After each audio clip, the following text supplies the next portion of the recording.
আমের সিজন চলে এসেছে আর এই সময় কাঁচা আম দিয়ে আচার না করলে কেমন হয় বলুন। আসসালামু আলাইকুম friends, welcome back to my channel Sanifa cooking house. আজকে আপনাদের সঙ্গে শেয়ার করতে চলেছি কাঁচা আম দিয়ে দুইটি আচারের রেসিপি। একটি হচ্ছে কাঁচা আম দিয়ে মিষ্টি আচারের রেসিপি, এটিকে আবার আমের মোরাব্বাও বলা হয়ে থাকে, এবং অপরটি হচ্ছে কাঁচা আম দিয়ে টক ঝাল মিষ্টি আচার রেসিপি। এটা দেখতে যতটা লোভনীয়, খেতেও অসাধারণ। এখানে আমি নিয়ে নিয়েছি কাঁচা আম। আমগুলোকে আমি খুব ভালো করে ধুয়ে নিয়েছি। এটা কাটার পরে আমি ধুবো না, এই জন্য আগেই ভালো করে ক্লিন করে নিয়েছি। আপনারা চাইলে আম ছিলে নেওয়ার পরে ধুয়ে তারপরে কেটে নিতে পারেন, বাট কেটে নেওয়ার পরে কিন্তু আমটা ধোয়া যাবে না, তাহলে কিন্তু আম থেকে অনেক পানি বের হবে। এগুলো ছিলে কেটে নিব। ব্যাস, আমি কেটে নিয়ে এসেছি। যে যেভাবে পারেন কেটে নেবেন। আঠিটা ফেলে এভাবে আমি কেটে নিয়েছি, উড়াধরা করে। যে যেভাবে পারেন কেটে নেবেন, কোনো সমস্যা নেই। এখানে আমের আঠিটা ফেলে দিয়ে শুধু আমটাই আমি নিয়ে নিয়েছি। এখানে আমের পরিমাণ অনুযায়ী চিনি অ্যাড করে দিব। যতটুকু আম নিয়েছি ঠিক ততটুকুই আমি চিনি নিয়ে নিচ্ছি। চিনি এবং আমের পরিমাণটা একই ছিল। আপনারা চাইলে চিনিটা বেশিও অ্যাড করে নিতে পারেন অথবা কমও অ্যাড করে নিতে পারেন।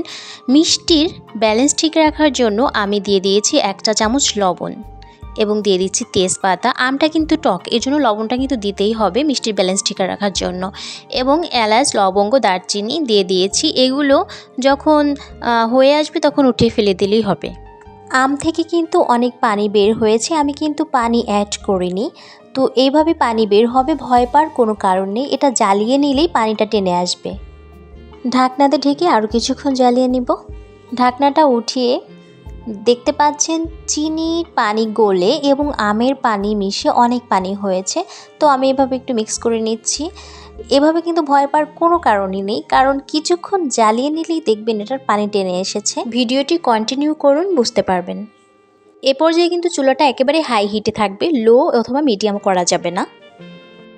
এভাবে আমি বেশ কিছুক্ষণ জ্বালিয়ে নিব, যতক্ষণ পর্যন্ত না পানি টেনে আসে ততক্ষণ পর্যন্ত জ্বালিয়ে নিয়েছি।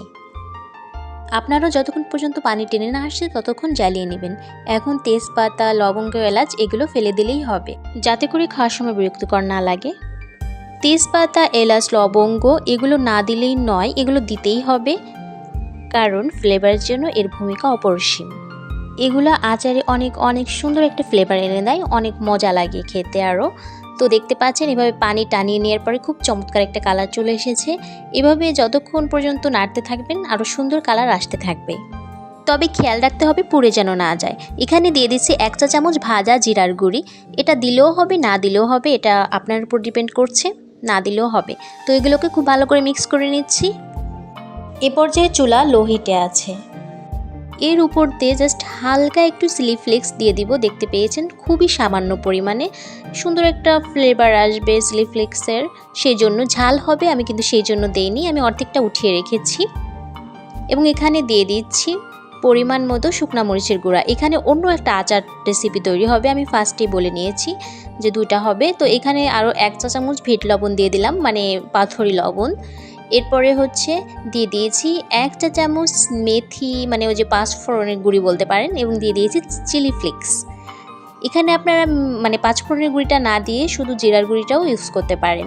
তো এভাবে কিছুক্ষণ আমি মিক্স করে নিচ্ছি লো হিটে। তো দেখতে পাচ্ছেন অন্যরকম একটা কালার চলে এসেছে। এটা টোটালি ঝাল, মানে টক মিষ্টি ঝাল একটা আচার। আর ফার্স্টেই আমি আমের মোরাব্বা মানে মিষ্টি আচারটি উঠিয়ে রেখেছি। এখন দুটি পরিবেশন করে দেখাচ্ছি। তো এটা হচ্ছে দুটি আচার, একটি হচ্ছে ঝাল টক ঝাল মিষ্টি আচার এবং অন্যটি হচ্ছে আমের মোরাব্বা মানে মিষ্টি আচার। দেখুন এটা কতটা সুন্দর একটা কালার এসেছে, দুইটা চমৎকার কালার এসেছে। যারা মিষ্টি পছন্দ করেন তারা মিষ্টিটা খেতে পারেন, এবং যারা ঝালটা পছন্দ করে তারা এভাবে তৈরি করে নিতে পারবেন। এবং এটা নর্মালি ঠান্ডা করে ফ্রিজে রেখে খেতে পারেন, অনেক মজা লাগবে। গরম পড়েছে তো ফ্রিজে রেখে খেলে ঠান্ডা ঠান্ডা বেশ মজা লাগে। সো ফ্রেন্ডস, আমার ভিডিওটি ভালো লাগলে অবশ্যই চ্যানেলটি সাবস্ক্রাইব করবেন, লাইক, কমেন্ট, শেয়ার করবেন। আজকের মতো এখানেই বিদায় নিচ্ছি। সবাই অনেক বেশি ভালো থাকবেন। আল্লাহ হাফেজ।